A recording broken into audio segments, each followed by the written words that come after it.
Buat kalian yang mau tampil keren, tampil sporty, dan terlihat hebat, menggunakan motor sport fairing mungkin bisa menjadi alasan yang tepat.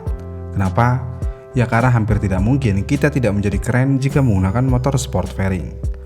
Namun masa-masa itu sepertinya sudah berlalu, karena untuk tampil keren ataupun tampil sporty, saat ini tidak lagi dibutuhkannya motor fairing, yang mana tinggal naik motor matic aja saat ini sudah bisa memberikan tampilan tersebut.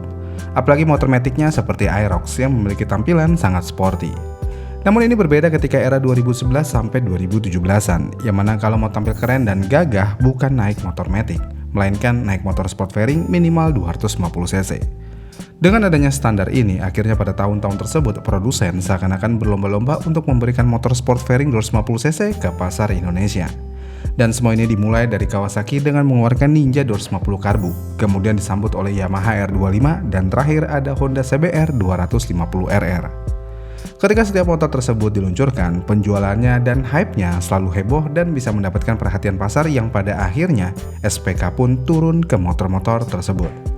Namun sayangnya era tersebut sepertinya benar-benar sudah lewat, karena saat ini motor yang tadinya menjadi motor impian banyak orang tersebut agar bisa menjadi memiliki tampilan lebih keren hanya menjadi motor penghuni gudang aja. Tapi kenapa bisa?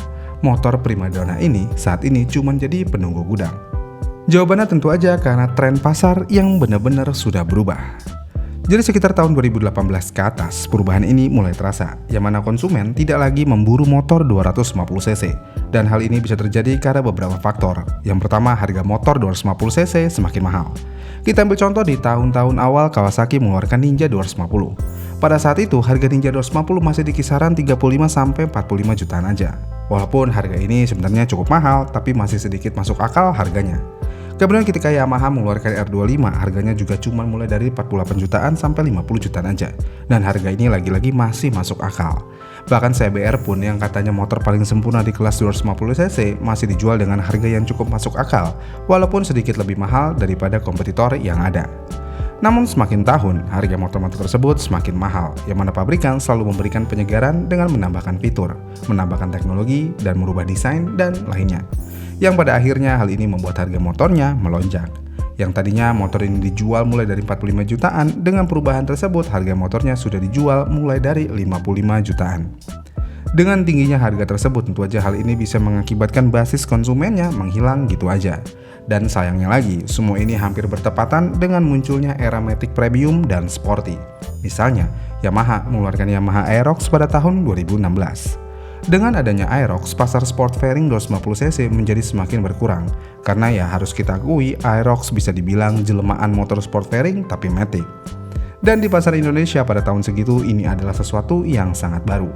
Kemudian selain Aerox, Yamaha juga mengeluarkan motor lainnya yang bisa mematikan pasar motor sport 250cc pada tahun 2017, yaitu X-Max. Ya, ketika Aerox dinilai terlalu kecil dalam hal cc, dengan X-Max tidak ada alasan yang kuat lagi untuk membeli motor sport fairing 250cc.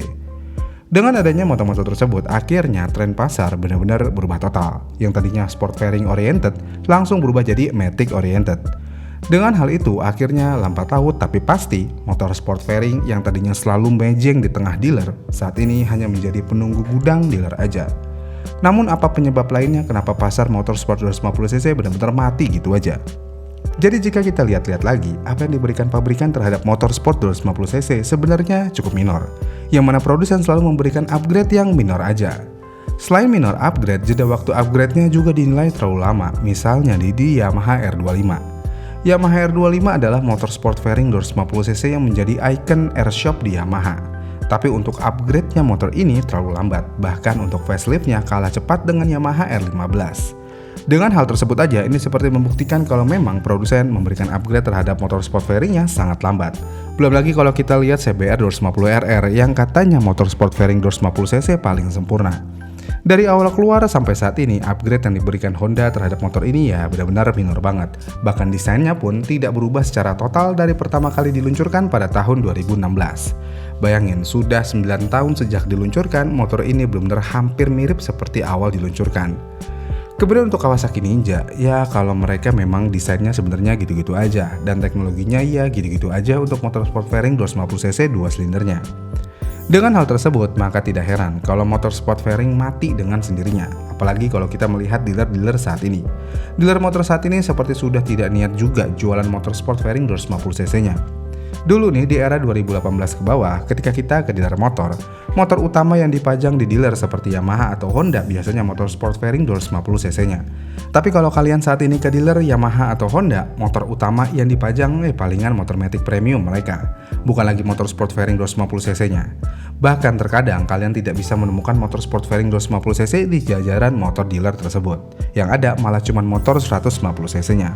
Apalagi kalau kalian ke dealer dan ketemu sales. Si sales juga hampir pasti langsung nawarin motor matic. Tidak pernah dikasih pilihan untuk memilih motor sport fairing 250cc. Bahkan kalau kalian datang ke dealer dan ingin membeli motor fairing, si sales kemungkinan besar ya akan menawarkan motor sport 150cc-nya dulu baru ke yang 250cc. Namun kenapa hal ini bisa terjadi? Jawabannya satu, yaitu stok. Jadi diketahui stok motor sport fairing 150cc jauh lebih banyak daripada 250cc.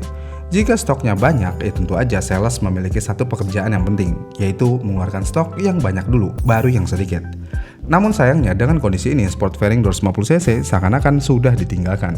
Jadi ya lagi dan lagi dengan hal-hal tersebut sport fairing seperti mati dengan sendirinya.